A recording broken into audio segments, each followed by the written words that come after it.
a we thing. It's a we thing. It's a we thing. It's a we thing.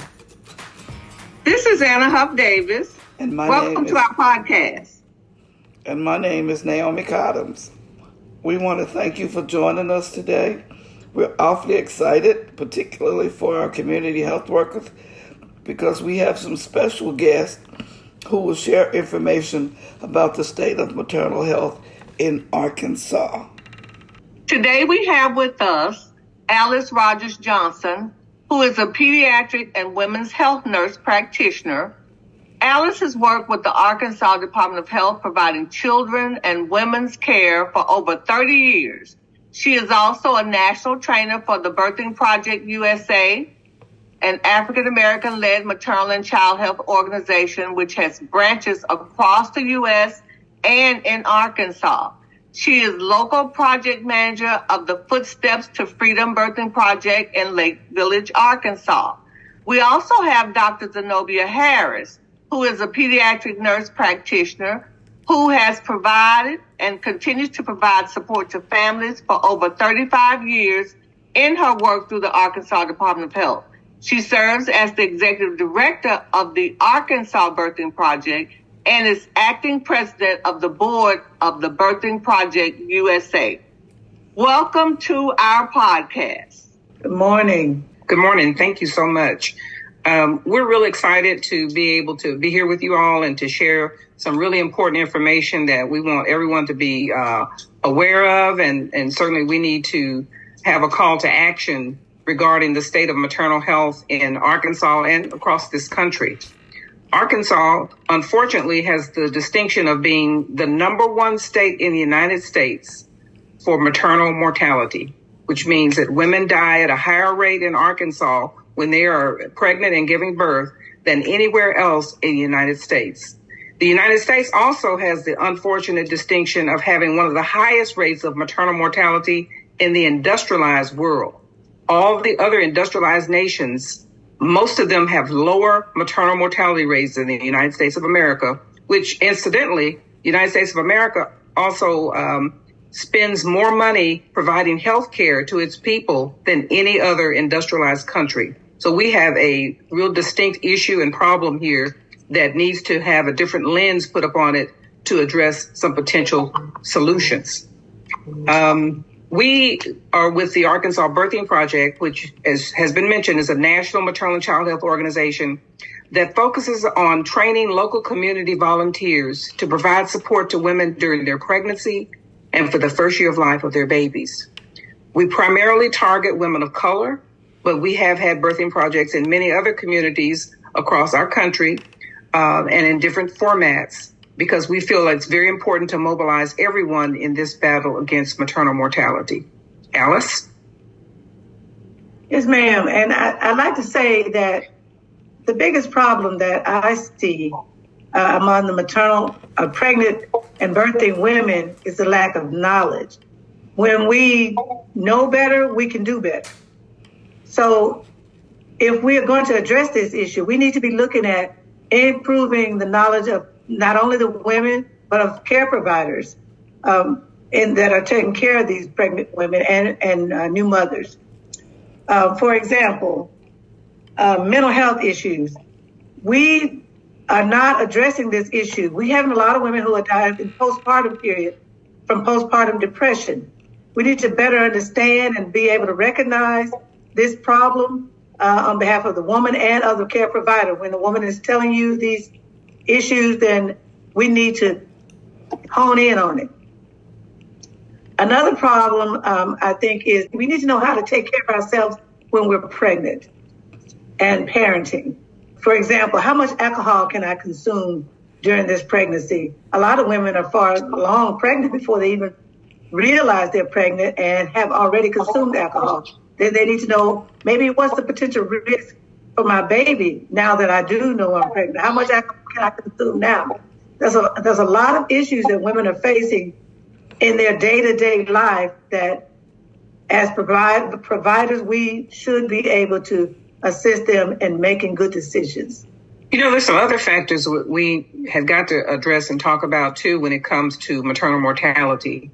And that is the fact that many women die as a result of suffering from undiagnosed health conditions that they carry into their pregnancy.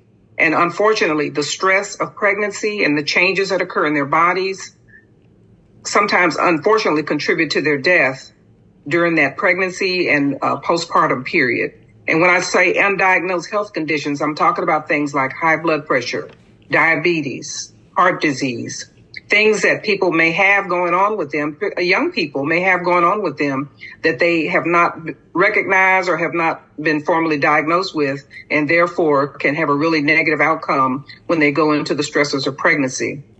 The other thing is, as Alice has mentioned, the whole mental health, undiagnosed mental health issues, or not dealing with anxiety or depression. All of those things can contribute to a person spinning out of control when it comes to this really critical time in their life. And unfortunately, there aren't enough resources available to provide support to many women who need this support during this critical time. So we want to talk about some things that we can do to try to address this situation. Alice? Well, some of the things that we can do is be a listener, a good listener.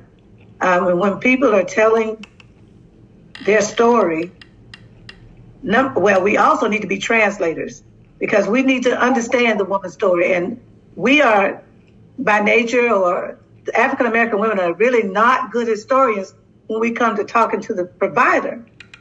For example, I know a situation where the doctor, the client was seeing the physician, and he said his palate tongue was down. And the doctor didn't know where to start. He didn't know what a palate tongue was, or what we refer to as the palate tongue. I know we all do in our culture, but we have to have culturally sensitive people working in the arena of maternal and child health to be able to translate for or on behalf of the pregnant woman and child. And we also need more providers of color. We need more diverse providers in the caregiving space that, as Alice has said, does have that cultural competency, that knowledge, or that understanding about language differences and uses, and also about how people feel about being in healthcare spaces. You know, many people of color are not comfortable going to providers because of some of the historical contexts that they've heard about that have been negative, such as, for example, the Tuskegee experiment, but also just personal experiences and personal knowledge of individuals and family members who've had really negative experiences in healthcare giving spaces, and they don't feel comfortable putting themselves in those spaces. And unfortunately, sometimes that can have a really bad effect upon their own personal health outcomes. And as a healthcare provider, sometimes we're not comfortable either. We don't, what I think the problem is, sometimes we're just not willing or ashamed to say, I don't know. If we tell the people we don't know, then they could better explain to us what it is they're trying to explain to us. But it all comes down to listening. Because of the lack of providers, we feel like we're rushed through the system. They don't have time to listen to us. And we're embarrassed that they may think we're stupid. The example of Serena Williams, who is a real, of course, famous tennis player in our community, who gave birth a few years ago, and she had a real difficult time getting people to listen to her when she was trying to interpret some things that she felt like was going on with her body. She felt like there was something going on in her lungs because she'd had a history of having blood clots. And when she insisted that she needed care, initially she was poo-pooed. She was told that, she's just suffering from the after effects of having anesthesia and all these things. And she continued to persist for herself, ended up getting some diagnostic tests done. And sure enough, she did have blood clots in her lungs that could have proven to be fatal had she not received any treatment. And I think often women are telling the story. They're indicating that there's something wrong, that they're not feeling well, that things are not going well for them, and they're not listened to. And that's a very important part. We have got to listen to women, and especially women of color, when they tell us that they don't feel well or that things aren't going well for them. We've got to understand what they mean by that, and then we've got to address the issue so that they feel more comfortable, and hopefully we can save some lives.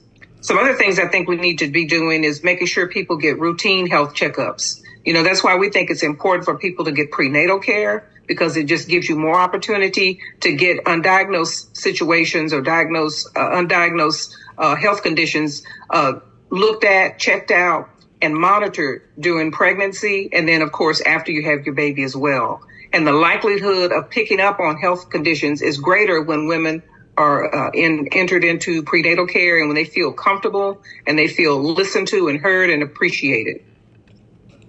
I agree, Dr. Z. And we have to understand that these women, African American women, are already weathered. We already been through the storm. We come to to pregnancy with these medical conditions already in tow, and they are compounded by the pregnancy. And it's just having a normal life. People have to, where non-African American women may be able to take off work and take care of themselves. African American women find themselves having to go back to work early, to stay at work longer during their pregnancy, and just suffer through the consequences of potentially having that baby early, too early. Then the child ends up in NICU. They're not able to visit the child because NICU is so far away from their hometown. It's a really complex issue when we come to pregnant African American women, and not just African American women, but also poor women. Women who live in the rural areas, they're subject to the same consequences as an African American woman. So I know that we are focusing on African American women, but this could be a geographical problem as well. Absolutely. But I do want to throw out the point that African American women are more likely to have poor outcomes regardless of their education level, regardless of their income level, regardless of where they live. Just something about being an African American woman in today's society sets us up to have a poor outcome when it comes to labor and delivery and pregnancy. So that's something we need to pay special attention to and be immediately aware of as we're providing support to women of color in our local communities. So let me reiterate, lack of education on behalf of the woman and other providers is key to the solution of maternal deaths in the state of Arkansas and any state. And African American women are more likely to suffer poor maternal health outcomes than any other racial and ethnic group in America. There is something unique about being an African American woman, being in the birthing space, that creates additional concerns for their safety and for a better outcome. And so that's something we all need to be aware of as we're providing support and care. And we all need to be monitoring and be willing to speak up for women when we're in spaces where we feel like women are not being taken care of adequately or they're not being listened to.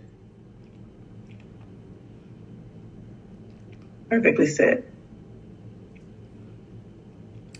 Ladies? And so I think those are the high points of the things that we wanted to talk about today and wanted people to be aware of. And I think everybody can be a part of the solution. There's a lot of discussion now about having midwives and doulas and people like that in our communities to provide support. But when people don't have any money to pay for services, we still need access for them for support services in their local communities. And that's why we think the Arkansas Birthing Project is a good fit as well, because we utilize community volunteers to provide support to women in their local communities during their pregnancy and for the first year of life of their babies. And not just Arkansas, birthing projects all over the United States. And community health workers play a vital role. I am carrying a dual role. I am a nurse practitioner. I am a community health worker. I am one of those providers.